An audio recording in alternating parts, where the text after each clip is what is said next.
que, vamos combinar uma coisa, difícil por difícil, do jeito que a vida tá, já tá difícil, tá ou não tá? O fato é que a gente tem que aprender a escolher qual é o difícil que a gente prefere encarar.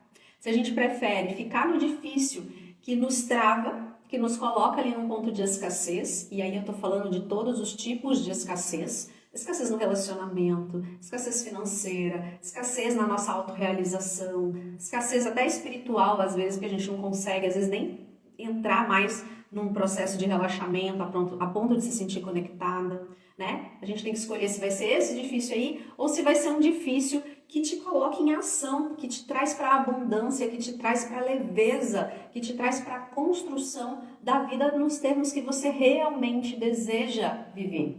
Mas já vamos começar aqui a nossa aula aí, ó, se questionando. Até quando, hein? A pergunta que eu te faço é essa. Até quando você ainda vai empurrar a questão da sua vida com a barriga? Até quando você vai esperar chegar num ponto crítico que o seu caso já seja tão difícil de resolver que parece que não tem mais solução?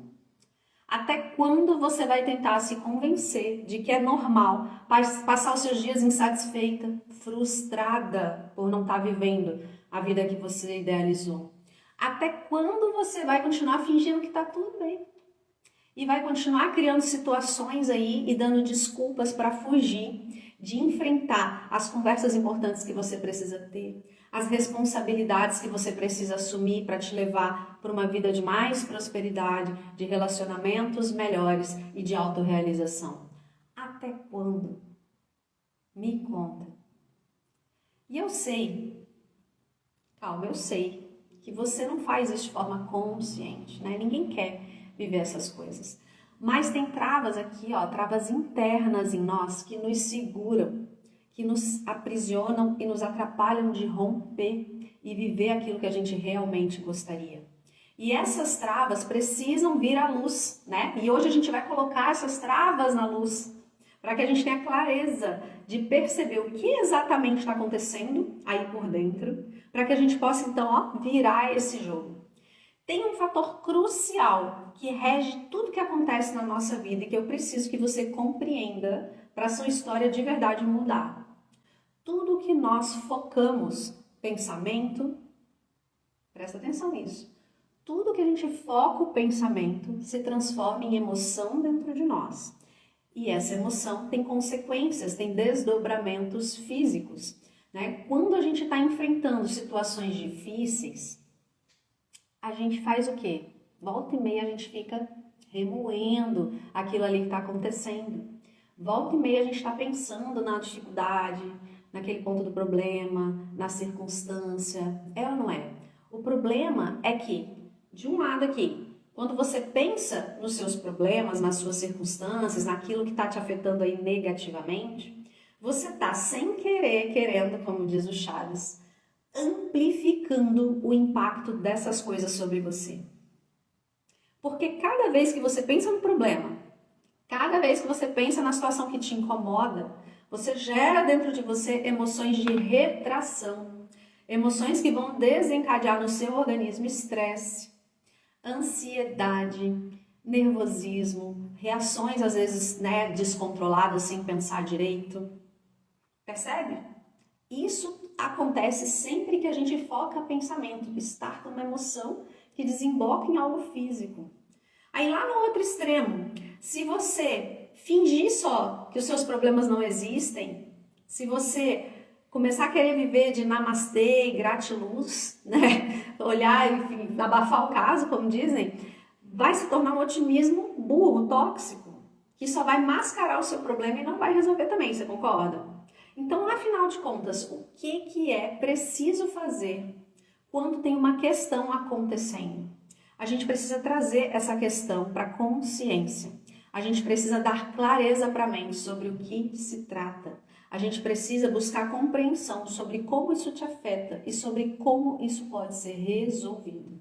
Mas não é se colocando num lugar de vítima, nem de lamentação pelo que está acontecendo, porque tudo isso só vai intensificar o seu problema. Vai gerar em você uma sensação de descontrole, que vai aumentar a sua raiva, que vai amplificar sua tristeza, seu medo, sua insegurança e por aí vai.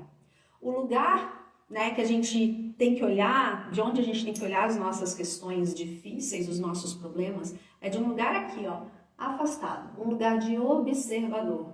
Quando a gente se coloca como observador, a gente está fora do problema.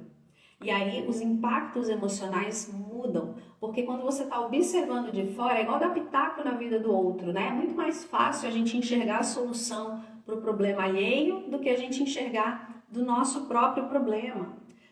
Porque aí você consegue ter uma compreensão melhor do que está acontecendo, né? Um overview, uma visão amplificada do que está acontecendo. Isso faz com que você acesse recursos mentais, recursos emocionais e recursos comportamentais muito mais eficientes para resolver o problema. Entendeu? A gente não briga com uma onda quando lá no mar ela decide vir para cima da gente. A gente vê a onda vindo e aí a gente tem que decidir rapidamente ali se a gente vai furar essa onda ou se a gente vai pegar um jacarezinho com ela. É disso que se trata. O grande ponto aqui é que tanto furar a onda como pegar o jacarezinho, né, depende do exercício do domínio próprio.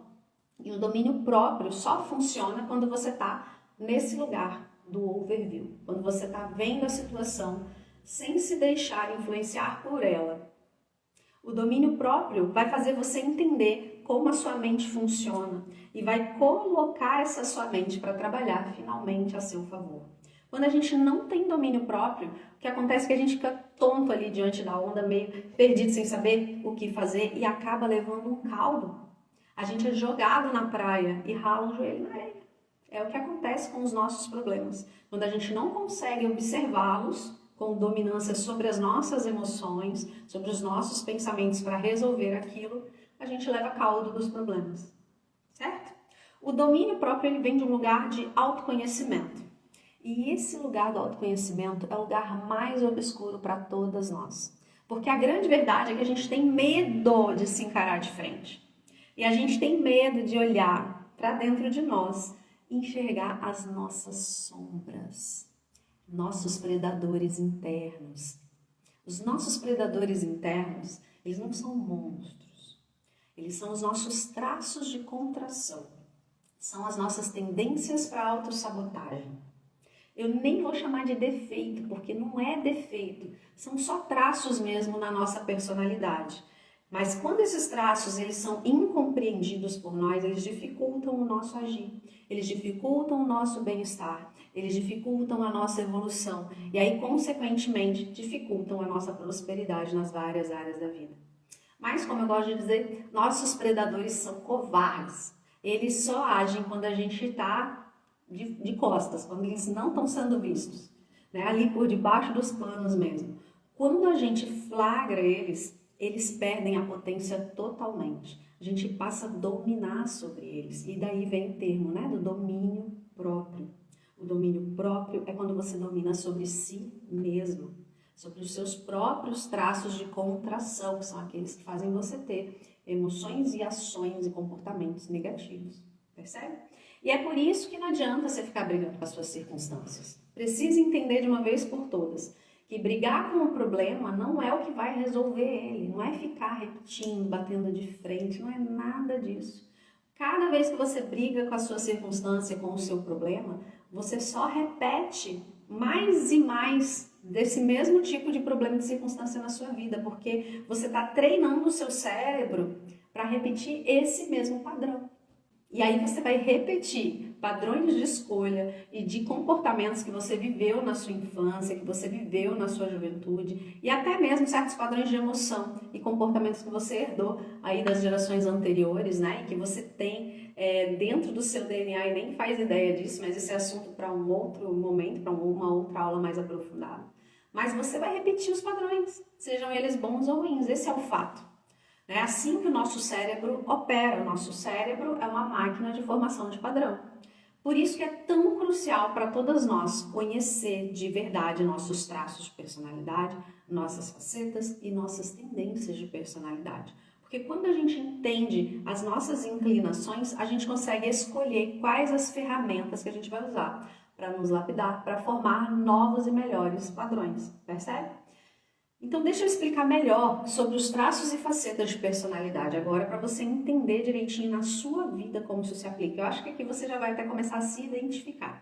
De acordo com a ciência da personalidade do Big Five, né, que é mundialmente reconhecida como o mais amplo e completo estudo de personalidade que existe na atualidade, cada um de nós tem 5 grandes traços e cada um desses grandes traços tem em si 6 facetas, então são 30 facetas no total. Só que cada faceta e cada traço está numa espécie de espectro, numa régua aqui, ó, vou mostrar. Aqui numa régua de manifestação. Então você não é simplesmente uma coisa ou outra coisa, você é um dado grau daquela coisa, certo?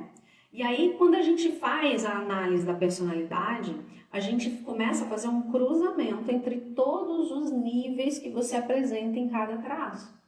E aí essa combinação desse monte de característica que a gente, né, descobre a partir do teste é o que mostra por que você pensa, sente e se comporta dessa certa maneira como só você pensa, sente e se comporta. Isso é o que faz com que você se torne única. Isso explica por que quando você fez antes o teste de temperamento, você até se encaixou num temperamento, mas você percebe no dia a dia que você às vezes tem manifestações de outros temperamentos. Você não é só aquilo que deu na tua resposta. É por isso que quando alguém te fala sobre signo, por exemplo, por mais que você tenha nascido na data certa daquele signo ali, você não tem manifestações iguaizinhas a todo mundo que nasceu no mesmo dia.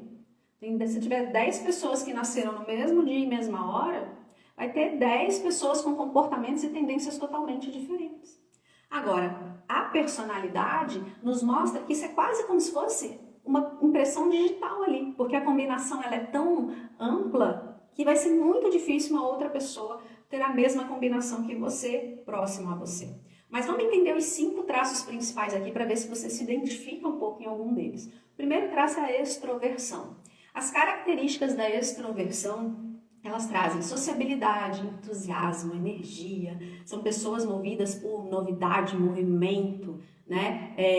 E para o cérebro humano não tem nada mais interessante e novo e que abastece um extrovertido do que a companhia de outras pessoas. Então o extrovertido ele abastece a energia dele, ele se sente melhor quando ele está na companhia dos outros. Então ele gosta de festa, ele gosta de evento, ele gosta de estar com a galera. Quem está no outro extremo aqui da extroversão, que é um baixo grau de extroversão, já é o oposto disso. O baixo grau de extroversão é aquela pessoa que se alimenta com ela mesma. Então, o introvertido, né, que é o outro extremo aqui, ele fica muito melhor quando ele está com ele mesmo, lendo o livro dele, tomando o cafezinho dele, uma coisa mais sossegada. Ele não gosta muito de muvuca, de multidão. É aquela pessoa que prefere estar só do que acompanhada, muitas vezes. Mas isso não faz com que ele seja antissocial. Ele vai nos eventos, ele participa da vida. Eu, por exemplo, sou introvertida, mas estou sempre dando aula e falando e mentorando e vendo gente. Só que a minha bateria social acaba rápido. Eu preciso, depois que eu tive o amplo contato com outras pessoas, eu preciso de um tempo reservado de contato só comigo mesmo. Então, se eu vou num evento grande, por exemplo, de muitas horas e muita gente, depois eu demoro uns 2 ou 3 dias para minha mente realmente se sentir descansada, porque parece que drena a minha energia. Tá com muita gente por muito tempo. Percebe? Então, essas são as características da extroversão. Depois a gente vai falar do traço da amabilidade, que é o segundo aqui. A amabilidade é o traço que diz respeito à cooperação, à empatia, à gentileza, ao quanto você confia nas outras pessoas. Quem está ali num alto grau de amabilidade são pessoas geralmente muito confiáveis, altruístas, cooperativas, dispostas a ajudar os outros. Elas tendem a ser muito simpáticas, ter muito boas relações com outras pessoas. Num baixo nível de amabilidade, é uma pessoa mais competitiva, é uma pessoa mais crítica, que está menos preocupada com o bem-estar do outro. A amabilidade diz respeito ao outro e não a si mesmo. Aí o outro traço, o terceiro traço, abertura para experiências. A pessoa que tem um alto nível de abertura para experiências é aquela pessoa extremamente curiosa, criativa, aberta para experimentar mesmo novas ideias, tem uma imaginação vívida. Num baixo grau de abertura para experiência, é uma pessoa que tende a ser mais prática, mais metódica, prefere mais rotina, está menos interessada em experimentar coisas novas, né, coisas fora do comum. O quarto traço, o grande traço, é a conscienciosidade. As principais características da conscienciosidade é a organização, responsabilidade, diligência, né, que é o cuidado, e a confiabilidade.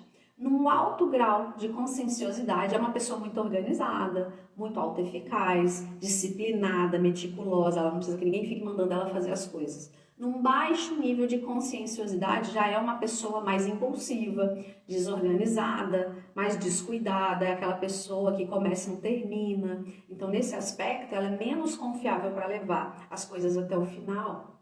O quinto traço é o neuroticismo. As características principais do neuroticismo são as tendências a experimentar emoções de retração com mais intensidade. Então, geralmente traz muita instabilidade emocional, traz níveis de ansiedade, irritabilidade, estresse muito maior. Num alto nível de neuroticismo, as pessoas podem reagir de forma muito intensa e sofrer muito, ser muito avessa ao risco, muito preocupada que tudo pode dar errado. Ela sempre vê o lado mais negativo das coisas. No baixo nível de neuroticismo já é o oposto. As pessoas são mais calmas, mais estáveis, mais resilientes, elas tendem a confiar mais que tudo vai dar certo, um pouco mais otimistas até eu diria. Agora, a gente falou dos 5 grandes traços. Eu nem entrei nas facetas, que são 30 facetas aqui, só mesmo para ilustrar para você. Mas eu quero dar um exemplo, só para você entender que não tem fórmula mágica mesmo para nada, de um predador interno, uma autossabotagem muito comum e que você vai entender a importância de conhecer de verdade a personalidade para determinar o que está provocando essa autossabotagem. Você entender que não dá para generalizar nada sem conhecer de verdade a personalidade da pessoa. Vamos falar da procrastinação. Dependendo dos traços de personalidade da pessoa, a origem da procrastinação pode ser diferente de uma pessoa para outra. Vou dar um exemplo. Uma pessoa que tem um alto neuroticismo, que já é uma tendência para enxergar o lado negativo, para não querer se arriscar tanto. Mas ao mesmo tempo ela tem uma baixa conscienciosidade, porque aí a gente já começa a fazer combinação de traços. Então, alto neuroticismo com baixa conscienciosidade, que é a questão da disciplina para realizar, né, da autodisciplina, faz com que a pessoa procrastine. Imagina, ela já vê tanto risco, né, em ter que fazer um algo. Ainda por cima, ela tem uma disciplina muito baixa, é inevitável para ela, né, não procrastinar, ela vai procrastinar. Uma pessoa que tem uma alta amabilidade, com uma baixa conscienciosidade. Então, o que significa? Uma pessoa que, por causa da alta amabilidade, ela tende a priorizar a necessidade dos outros na frente das necessidades dela. Ela sempre resolve o do outro primeiro e se deixa para depois. Mas aí, se ela tem uma baixa conscienciosidade, ela já se torna, de novo, uma pessoa de pouca acabativa, uma pessoa de pouca disciplina. Adivinha o que vai acontecer se misturar isso daí? Prioriza muitos outros e não tem nenhuma disciplina para acabativa, ela vai procrastinar. É uma segunda causa para procrastinação. E é por isso que muitas vezes as fórmulas mágicas que a gente vê não resolvem. Vai funcionar para uns que tem aquele traço específico de personalidade, mas não vai funcionar para outros. Certo? Agora, imagina o seguinte, ainda tem mais 30 facetas de personalidade que são os subtraços que vão impactar de uma forma imensa no seu jeito de pensar, de sentir e de agir. E o autoconhecimento e as ferramentas certas são a única forma de você modificar isso de dentro para fora. É muito importante, porque é ele que nos dá poder de decisão sobre como nos mudar. Agora, pega essa. Livre-arbítrio. Você acha que tem? Então, segura aqui. Se você não domina sobre os seus traços de retração, se você não consegue manter o domínio próprio sobre os seus impulsos naturais de personalidade, você não está tendo livre-arbítrio. Porque você está pensando, sentindo e se comportando de acordo com o que os seus traços de personalidade te fazem fazer. Fazer é ótimo, mas é isso.